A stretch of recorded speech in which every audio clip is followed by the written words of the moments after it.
welcome back to the highly anticipated Bad Movie Reviews channel. Not the review, just the channel.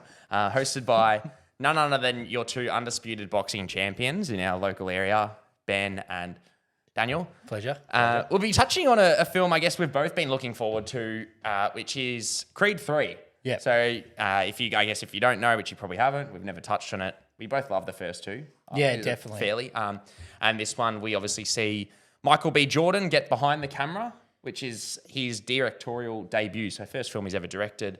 And plot-wise, I guess you have a situation where a friend from the past comes back to kind of haunt him a little bit, but yeah, we'll leave it there. What were your overall thoughts on the film? I know there's a bit to unpack, I guess, but... There is a lot to unpack. Yeah. I feel like I start off a lot of movies that I enjoy with the same line, which is I really enjoyed this film. I liked that it actually tried to separate itself from, one, its kind of previous movies, but still obviously honed in on them as the sole base, but also moved mostly away from the Rocky franchise itself. It tried to see like, hey, we're going to take that idea, but we're really actually going to build our own universe within that. And I felt like it gave that a lot of credit. Acting from everyone was phenomenal. I can't remember who plays... Jonathan Majors? Yeah, that's it. Yeah, you knew who I was talking about. Yeah, I knew who instantly because, I'll touch on it as well. But phenomenal, both acting and, boxing, I guess, throughout the entire film. It was very good. The acting and physical. Just everything. Looks similar to me, so sorry for anyone who gets that confused. It's not me. Yeah, I was confused halfway through the film, to be honest. I had to double check, make sure he was still sitting next to me. I thought I was watching it live. But look, it was...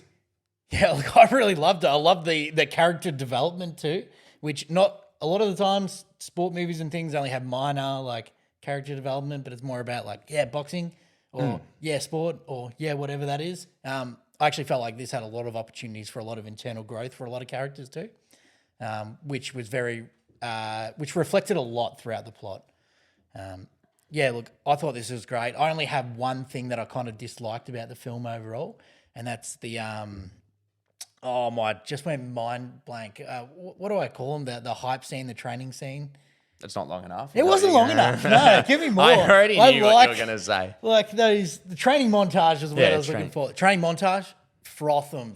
I love it. They're hype. When you get like the rap song and it's high cut, like highly edited cuts, and it's someone fucking pulling and it was still good. Yeah. It just, for me, just wasn't long enough because I love them. I usually watch them and then think about getting fit for the next 2 months. I don't actively go and do it, but I definitely think about getting fit. And look, this film might make me think on that again. But I really enjoyed it. What were your overall thoughts on this film per se? No, I was a big fan. I don't know where I'd put it. I probably need to rewatch 1 and 2. I've seen them in the cinemas, but probably seen Creed once out of it, and then 2 I don't think I have. But I want to see where it fits because I actually completely agree with you in a lot of your comments. The film comes down to obviously its emotion, right? And it's like when you're dealing with a situation that's, a friend where it's something happened, which is obviously quite an emotional situation, comes back to bite you. You're dealing with family, loved ones, and all the stuff they're going through. It is quite an emotional film. And I must admit, like, I'm a bit of a sappy piece of shit, but... a bit emotional, but when films also, I guess, show like people in a situation where they have a daughter and she's dead, like that kind of representation, I think goes a long way. Like you see, and like it actually makes me emotional when I see a film like this, which has, like, it just I think means a lot for those kind of people, like those people out there. Yeah, obviously that's not necessarily something that affects me directly, but I do really like it when films go. And represent that, which obviously we saw in the previous film with Tessa Thompson's character anyway. But yes, it is written, the story is written by Ryan Coogler, who obviously directed both Black Panthers, the first Creed. I'm not 100%, no, I think he directed the second as well. But it kind of shows, to be fair, because when you, no, he did the first, not the second, but when in terms of the story, it does show, because like when you watch Black Panther, even Wakanda Forever, they're really emotional films built around family, and this is 100% the same. And I was actually very emotionally invested in the film. Yeah, I agree, same. And I think the story was really good and spot on with what you're saying. Obviously, you had Rocky in Creed 2, who I think it was cancer or something that he passed away from. But the concept of this kind of worried me a little bit because it's obviously stepping into its own ground and trying to create a legacy for the Creed character, which I think is done really well. And it is a great like standalone film, even though it's obviously a sequel to the first two. It does a great job in standing on its own as its own film. I agree. You don't necessarily have to watch the first two.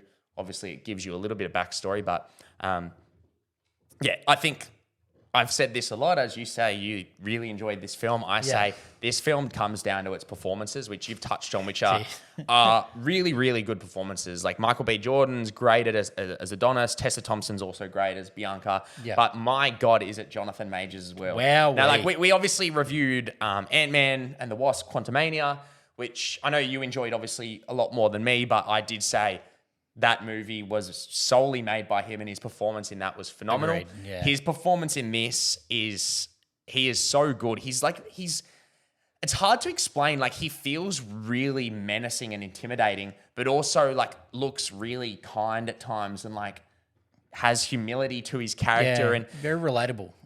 I feel like but I feel like you think you're intimidating. He's the kind of character where you can look at him and you could put yourself in his shoes and understand that whole perspective. I feel like he acts out that aspect of the role quite well. And I just looked up his age and he's only 33 years old and he's kind of come out of nowhere. I remember when he was casted, I saw The Last Black Man in San Francisco and Lovecraft Country, I think it was called. And he kind of came out of nowhere and obviously he's been casted as, I guess, the head honcho for Marvel films heading forward and this. But he is seriously good in this. And you probably haven't heard it. I've seen it on Twitter. I know there's a film showing at Sundance called Magazine Dreams, where everyone is saying like he is by far away the front runner for Best Actor for next year. So I'm keen to see that because he's not been in much, but everything he's been in, he's literally stolen the show. Yeah, and there's certain scenes in this film as well where I've not really seen it with many actors, but like he acts with his eyes. Like you can literally see the pain in his eyes in scenes where it's like he might be acting a certain way, but his eyes show something completely different. I actually am baffled because we've chatted about, Florence Pugh in terms of her emotional range that Timothy she shows. Chalamet as well. He's in this kind of category where he's just got this incredible ability to act with body language, body, face, and like rather than obviously spoken word. So yep.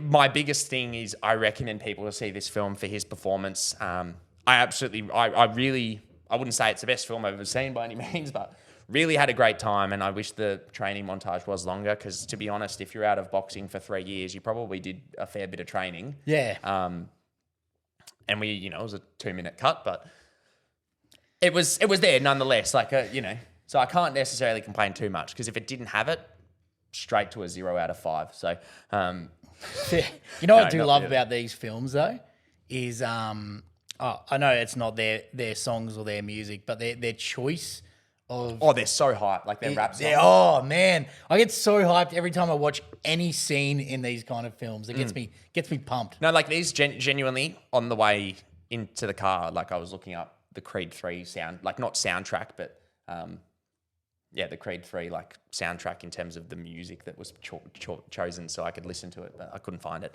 But the only other thing I did want to quickly touch on is in terms of his directorial debut, I'm really keen to see what else he does. Yeah, I'm not gonna lie, like it was a very well directed film. Like it looked good, was very well directed, and I know it's been publicly kind of spoken about with his love for anime. Like I know he did Michael B. Jordan loves anime. For instance, the clothing brand Coach, he works with them and does collabs with them. He did like a Naruto collab and he absolutely adores anime. And he came out and said that he wanted to really incorporate anime action style into this film, which you can actually really tell at times with, certainly in its fight scenes, it has some really nice looking like quick whip pans, which you see in a lot of like anime fighting shows like, Demon Slayer, Attack, and even use of slow-mo at times, like which you generally see. And there's specifically one sequence as well, which kind of really felt like plucked out of an anime in a way in terms of inspiration. That was kind of like a bit of a sequence that wasn't happening in actual life. The arm ones? No, where everyone disappeared. Oh, yeah, actually, I frothed that. Yeah, that was a great take on the which film. kind of felt like my bad if any spoiler. I tried to keep that as vague as possible, but it really felt plucked out of like a Naruto sequence where it's just honed in on those two characters kind of thing. So I really liked that. I really dug that. And so I'm really keen to see what he does in terms of, future movies, whether it be an action film and he kind of really incorporates the shit out of anime style, or whether it be, a romantic comedy. I don't know, but I'm keen to see what he does next in terms of acting as well as directing. Obviously, we've got Jonathan Majors, I guess, to look forward to in a lot of other shit. Who knows? Yeah. Loki probably later, but highly recommend going see it. I'm interested to see if they continue the series somewhat. I think they will. Yeah. Like, to be fair, like I wouldn't be mad if they did. No, I'm hoping I'd be intrigued as to where it goes with how this film ends up and the whole plot of the film. I'd be intrigued to see where it does go. Give me more. Yeah, give me more fighting. Give me more boxing movies, or like Creed, obviously. Yeah, I'm a big fan of. But anything else you want to touch on? No. Great film. Go watch it if you like any sport kind of films. Definitely worth it. And as I said, this movie, the acting for this kind of style of movies is off its shelf. It's great. It's really you generally don't find many, like, obviously you had original Rockies, but a lot of sports movies don't have these great performances. They're usually just fun times, whereas this is really built and relying on its performances. But look, if you have seen it, comment below, let us know. Subscribe if you want to see more of our reviews. We'll be back next week for a review of Scream 6, which should be a great time. So we'll, other than that, we'll catch you next time. Awesome. Thanks, guys.